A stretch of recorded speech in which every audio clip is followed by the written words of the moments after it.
Viljamas Barentsas gimė 1550 metais Teršelingo saloje, dabartinėje Olandijoje. Jisai buvo žymus keliautojas, atradėjas ir kartografas. Viljamas buvo vienas pirmųjų atradusių ir savo 3 ekspedicijų metu ištyrusių Arktį. Jo garbei netgi buvo pavadinta Barentso jūra. Tačiau savo 3-osios ir paskutiniosios ekspedicijos į Arktį metu jisai dar su 16 vyrų beveik ištisus metus buvo įstrigęs saloje, apsuptas būrio alkanų baltųjų lokių. Sveiki atvykę į įdomiosios dokumentikos kanalą, kur šiandieną aš jums papasakosiu apie žymųjį Arkties tyrinėtoją Viljamą Barentsą. Jeigu norite daugiau panašaus turinio, komentarų skiltyje palikite raktinį žodį noriu, o dabar gero žiūrėjimo.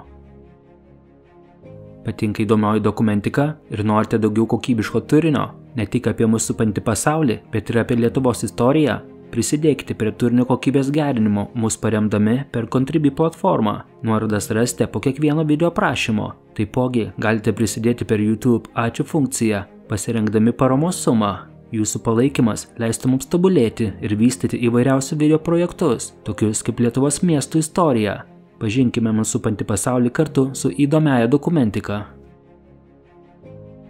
1592 metais Olandas Janas Linschotenas, tuo metu dirbęs arkivyskupo sekretoriumi Indijoje, išleido knygą, kurioje pirmą kartą buvo pateikti išsamūs kelionių į Indiją žemėlapiai.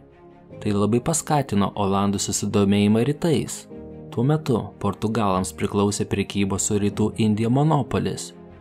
1594 metais Amsterdamo pirkliai nusprendė atnaujinti šiaurės rytų perėjos paiešką, kurios nesėkmingai ieškojo anglai prieš maždaug 40 metų. Ir šiai ekspedicijai jie paruošė 2 laivus. 1594 metų birželio 5 dieną Barentsas paliko Olandijos uostą mažu laivu Mercury. Birželio 23-29 dienomis Barentsas apsistojo Kildino saloje. Liepos 9-ąją įgula pirmą kartą susidūrė su baltuoju lokiu. Lokys buvo nušautas muškieta. Jūreiviai nusprendė pasigauti kitą lokį, tikėdamasi nugabenti jį į Olandiją. Tačiau supančiotas ir įneštas į laivą, lokys pradėjo siautėti ir nužudė kelius jūreivius. Tad buvo nuspręsta lokį nušauti. Vėliau jie atrado oranžinės salas, kuriuose įgula aptiko maždaug 200 veplių būrį ir bandė juos pasigauti maistui.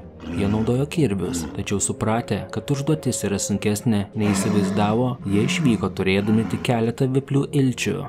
Barentsas pasiekė vakarinę Naujosios žemės pakrantę ir ją sekė į šiaurę, kol galiausiai jis buvo priverstas suktis atgal dėl vėstančio oro ir ledkalnių pavojaus. Nors galutinio taško jie ir nepasiekė, tačiau kelionė buvo laikoma sėkminga. Sekančiais metais Olandijos princas Morisas, išgirdęs apie ankstesnę Barentso kelionę, paskyrė jį naujosios ekspedicijos vyriausiuoju vadu, kurią lydėjo dar 6 prekybiniai laivai, prikrauti įvairiausių prekių. Buvo tikima, kad šiaurės rytų perėja bus surasta. 1595 metų birželio 2 dieną kelionė vyko tarp Sibiro pakrantės ir Vaigacho salos. Rugpjūčio 30 dieną laivų flotilė pastebėjo maždaug 20 vietinių vyrų būrį, su kuriais jie galėjo susikalbėti, nes vienas iš įgulos narių kalbėjo jų kalba. Rugsėjo 4 dieną nedidelė įgula buvo išsiųsta į vieną iš salų ieškoti kristalų, kurie buvo pastebėti anksčiau. Ten juos užpuolė baltasis lokys, žuvo 2 jūreiviai. Galiausiai ekspedicija pasuko atgal, sužinojusi, kad atšalus orui užšalo Karos jūra. Šita ekspedicija iš esmės buvo laikoma nesėkminga. 1596 metais, nusivylę ankstesnių ekspedicijų rezultatais, generolai paskelbė, kad neberems panašių kelionių, bet pasiūlė didelį atlygį tiems, kurie sėkmingai perplauks šiaurės rytų perėją. Tad Amsterdamo miesto taryba nupirko ir aprūpino 2 mažus laivus, kurių kapitonai buvo Janas Ripas ir Jakobas Hemskerkas. Jiems vadovavo Barentsas. Jie iškeliavo gegužės 10 dieną, o birželio 9 atrado Lokių salą. Jie atrado Špicbergeną birželio 17 plaukdami šiaurės vakarų pakrantę. Birželio 20 dieną jie pamatė didelę įlanką, vėliau pavadintą Rotfjordenu.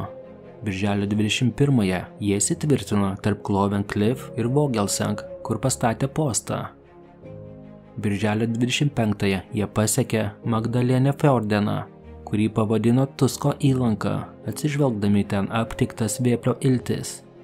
Kitą dieną, birželio 26-ąją, jie išplaukė į šiaurės Magdalene Fjordeno perėją, bet buvo priversti pasukti atgal dėl seklumos, dėl kurios jie fjordą pavadino Kerbeach, kas išvertus reikštų įlanką, kuri privertė grįžti atgal.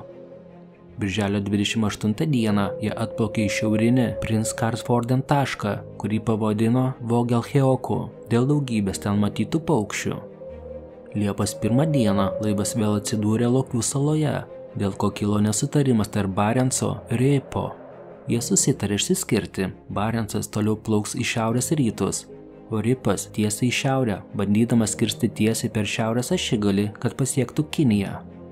Barensas pasiekė Naująją Žemę Liepos 17 dieną.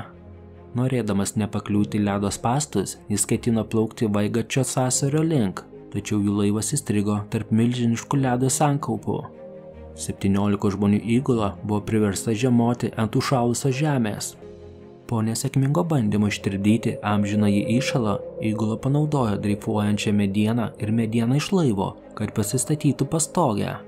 Būdavo taip šalta, kad įgulos narių kojinės pirmiausia užsidegdavo, o tik tada jie pajusdavo šilumą. Jie naudodavo laive esančius prekybinius audinius, kad pasidarytų šių papildomų apklotų ir drabužių. Laive buvo užtektinai maisto atsargų. Jie primityviais spąstais gaudydavo arktinės lapes. Įgula būdavo nuolatos užpuolama baltųjų laukių, kurių būdavo pilna aplinkui jų stovyklavietę. Jūreivių ginklai dažniausiai nenužudydavo laukių iš pirmo ar net iš antro šūvio, o dėl didelio šalčio metaliniai ginklai dažnai suskilinėdavo arba sulinkdavo.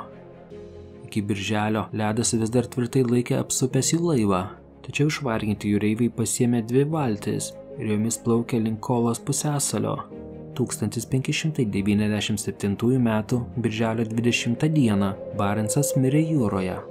Nėra žinoma, ar Barensas buvo palaidotas šiaurinėje Naujosios Žemės saloje ar jūroje.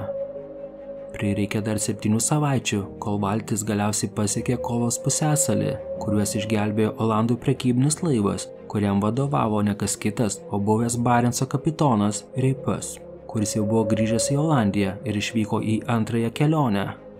Buvo manoma, kad Barenso įgula buvo prarasta, tačiau gyvi liko tik 12 įgulos narių, kurie Amsterdamą pasiekė tik lapkričio 1 dieną. Viljamas Barensas dabar yra žinomas kaip vienas žinomiausių Arkties tyrinėtojų, kurio vardu buvo pavadintos salos ir netgi jūros. Ačiū, kad žiūrėjote ir iki susitikimo kitame įdomiausios dokumentikos video.